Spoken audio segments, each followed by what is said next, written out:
Magandang hapon, ako po si Benison Estareja. Meron tayong update muli regarding sa ating monitor si Typhoon Tino with international name na Kalmegi at sa tropical depression sa labas ng ating Philippine Area of Responsibility na tatawagin nating Bagyong Uwan.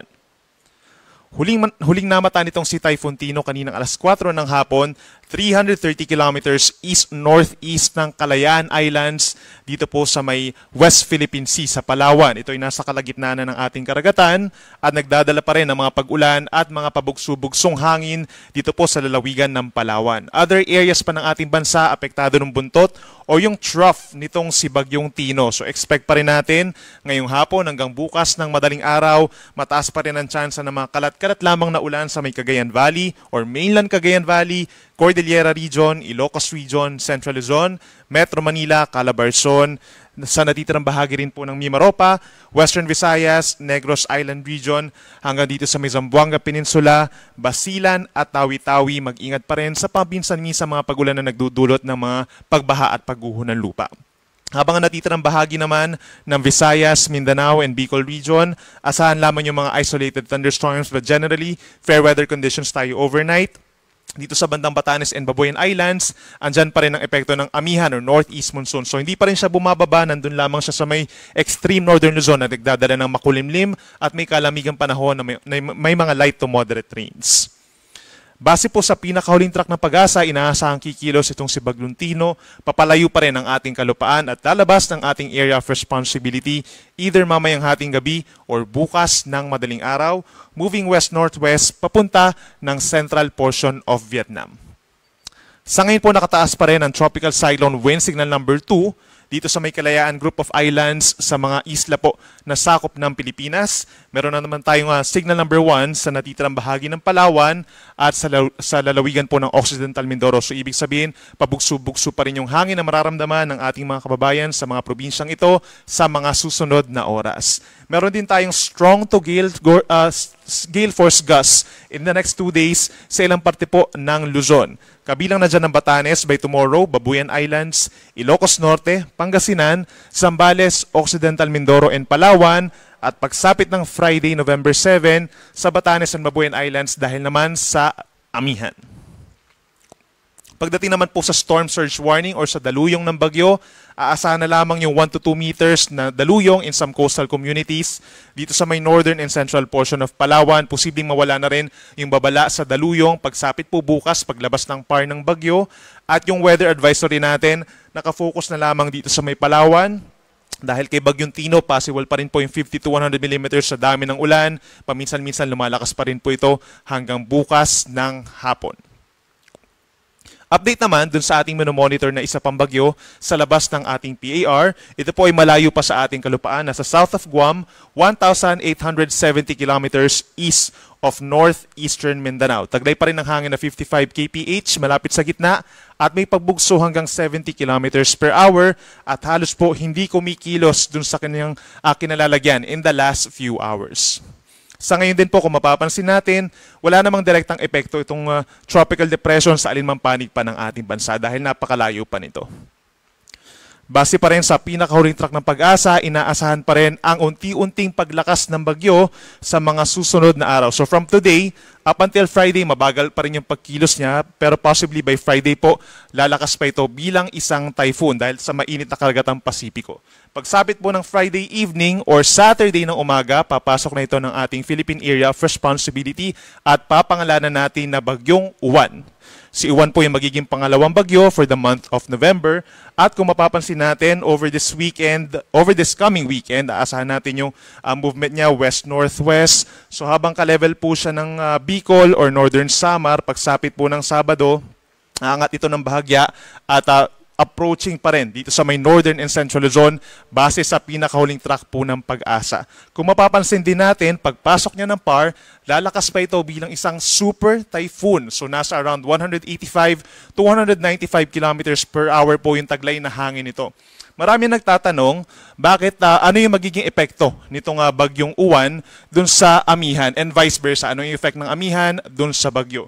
So nakikita natin, paglapit dito sa may Northern and Central Luzon, Possible po na magkaroon ng surge ng northeast monsoon or hanging amihan, posibleng ma-enhance ito. So maraming lugar dito sa may northern Luzon na magkakaroon ng mas maraming mga pag-ulan kumpara po sa normal. At sa pagpasok ng malamig na amihan at paglapit ng bagyo dito sa may kalupaan, posible siyang mapanatili yung kanyang lakas or unti-unting humihina. So nandyan yung factor din na magkakaroon ng interaction sa kalupaan. So sa paglapit pa lang niya sa kalupaan, dun pa lamang siya posibleng manatili as a super typhoon at magsisimulang humina afterwards. Pero habang binabagtas po niya itong Pacific Ocean and Philippine Sea, inaasahan talaga na lalakas pa rin po siya at magkakaroon nga ng effect, hindi lang dito sa may northern and central Luzon, kundi sa malaking bahagi po ng Luzon. Sa ngayon kasi, hindi pa kalakihan o hindi pa ganun kalawak po yung radius na tinatawag nitong si bagyong tatawagin nating Uwan. Habang lumalakas po siya at lumalapit sa ating kalupaan, posibleng mas malawak po ito. So, kung mapapansin din natin, ito yung tinatawag na cone of probability. Hindi po ito yung lawak po ng bagyo, no? So yung sa cone of probability, doon pa rin posibleng magkaroon yung lokasyon or doon pa rin posibleng mapunta yung lokasyon ng bagyong Uwan. So posibleng umakyat pa ito ng bahagya given this cone of probability going towards Batanes and Babuyan Islands. Then possible din na mas mababa yung track nito kumpara sa pinapakita natin sa ngayon. So as early as Sunday evening or afternoon or evening, posibleng magkaroon ng interaction or effect na dito sa may parting Eastern Visayas and Bicol region. So the best thing to do po is lagi magantabay sa ating mga updates kasi from time to time naman po ay naglalabas tayo ng panibagong track regarding dito sa tatawagin nating si Bagyong Uwan. By tomorrow and even in the next 2 to 3 days, ito na po yung time para maghanda po tayo dito sa parating na ating bagyo dahil aasahan naman ng generally fair weather conditions sa malaking bahagi ng ating bansa. Pinakang uulanin po bukas ang Batanes and Babuyan Group of Islands dahil pa rin yan sa malamig na northeast monsoon or amihan at yung trough nitong si Bagyong Tino nagdadala pa rin ng kalat-kalat na ulan and thunderstorms sa may Occidental Mindoro. But other areas of Luzon including Metro Manila, improved weather conditions, so ibig sabihin mas mababawasan na yung mga pag-ulan, generally bahagyang maulap at madalas na nagpapakita naman ng araw, pero sasamahan pa rin yan ng mga thunderstorms, lalo na po sa dakong hapon hanggang gabi. For Metro Manila, temperatura 25 to 32 degrees, gayon din sa Maylawag hanggang 32 degrees, and Legazpi. And for Baguio naman po, 17 to 24 degrees Celsius. Sa ating mga kababayan sa Palawan, asahan pa rin po ang makulimlim na panahon at mataas sa tsansa ng ulan dahil kay Bagyong Tino, yung trough po nito. Kahit nakalabas na ng PAR, meron pa rin mga light to moderate rains pero hindi na siya katulad ng mga pag-ulan nitong nagdaang 2 araw. For Visayas, umaga pa lamang may tsansa na ng pag-ulan sa may Western Visayas and Negros Island region. Bahagyang epekto na rin ng trough. But the rest of Visayas or most of Visayas actually is partly cloudy to cloudy skies pa rin. Pinakamaaraw sa may eastern portions and even itong Central Visayas, itong mga lugar po na nadaanan at naapektuhan itong si Bagyong Tino.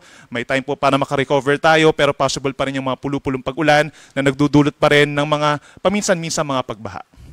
At dito sa bandang Mindanao, pinakang uulanin po bukas ang Zamboanga Peninsula, Basilan and Tawi-Tawi, kalat-kalat ang mga ulan and thunderstorms sa umaga hanggang sa hapon. And then the rest of Mindanao, partly cloudy to cloudy rin, magiging maaraw naman in many areas of eastern and central portions of Mindanao. Sa hapon, mga isolated lamang din na ulan at mga thunderstorms. Meron po tayong gale warning sa ngayon pero dito na lamang sa may Kalayaan Group of Islands hanggang 5 meters po, no? At aasahan pa rin na hanggang 4 meters naman dito sa ilang bahagi pa po, ilang baybayin pa ng West Philippine Sea at extreme Northern Luzon. Medyo mataas po yung 4 meters, higit sa isang palapag ng gusali, equivalent po yan ng mga pag-alon. Habang natitirang baybayin ng ating bansa, nasa 1 hanggang 2 metro yung taas ng mga pag-alon, tumataas ng mga 2.5 metro kapag nagkakaroon tayo ng mga thunderstorms. At para naman sa ating weather outlook pa o yung magiging lagay ng panahon, simula Friday hanggang sa Linggo, Friday and Saturday, masasabi natin na safe pa rin naman, no? Generally fair weather conditions pa rin or bahagyang maulap hanggang maulap ang kalangitan in many areas. Nagkakaroon ng mga pag-ulan pero hindi pa naman ganun kadadalas at mga saglit lamang po ito, no? Sa Luzon, expect pa rin natin partly cloudy to cloudy skies, may kainitan sa tanghali. Pagsapit ng Linggo, ito yung time kung saan lumalapit na po itong si Bagyong Uwan, no? So yung pinakang uulanin ng mga lugar, itong Cagayan Valley, Aurora, Quezon, down to Bicol region, yung mga nasa eastern sides na pinakamalapit sa bagyo, dumadalas ang mga pag-ulan. So make sure po na mag-ingat sa mga banta ng baha at landslides. Again, Friday and Saturday is the best time po to prepare yung malalakas na hangin at ulan dulot ng paparating na Bagyong Uwan. Para naman po sa Visayas, aasahan din po ang fair weather conditions, madalas na magiging maaraw at mainit nga lang pagsapit po ng Friday and Saturday. Then pagsapit po ng Linggo, lumalamig na yung panahon at nagkakaroon din ng mataas na tsansa ng ulan dito sa may eastern portion of Visayas. Aasahan din yung mga kalat-kalat na ulan and thunderstorms. Mag-ingat din po sa banta ng baha at pagguho ng lupa dahil dun yung areas sa pinakamalapit po dito sa paparating na bagyong uwan. Para naman po sa Mindanao, Friday and Saturday asahan din, katulad sa malaking bahagi ng bansa, ang fair weather conditions, bahagyang maulap, madalas maaraw sa umaga hanggang tanghali, mainit dito sa may Metro Davao hanggang 34 degrees Celsius, ganyan din sa ilang mga syudad po dito sa may Kamindanawan, at pagsapit ng hapon hanggang gabi nagkakaroon pa rin ng mga thunderstorms na pulu-pulo lamang, 1 to 2 hours. Pagsapit ng Linggo, ilang lugar dito sa may Zamboanga Peninsula, Bangsamoro Region, Socsalgen, magiging maulan dahil dun sa buntot o yung trough na tinatawag nitong si Bagyong Uwan. The rest of Mindanao, partly cloudy to cloudy skies pa rin at may tsansa ng mga pulu-pulong pag-ulan. Ang ating sunset 5:26 ng hapon at ang sunrise bukas 5:53 ng umaga. Yan muna ang latest mula dito sa Weather Forecasting Center ng Pag-asa. Ako muli po si Benison Estaneja. Yung susunod na update natin ay mamayang 11:11 ng gabi. Maraming salamat at ingat po ang lahat.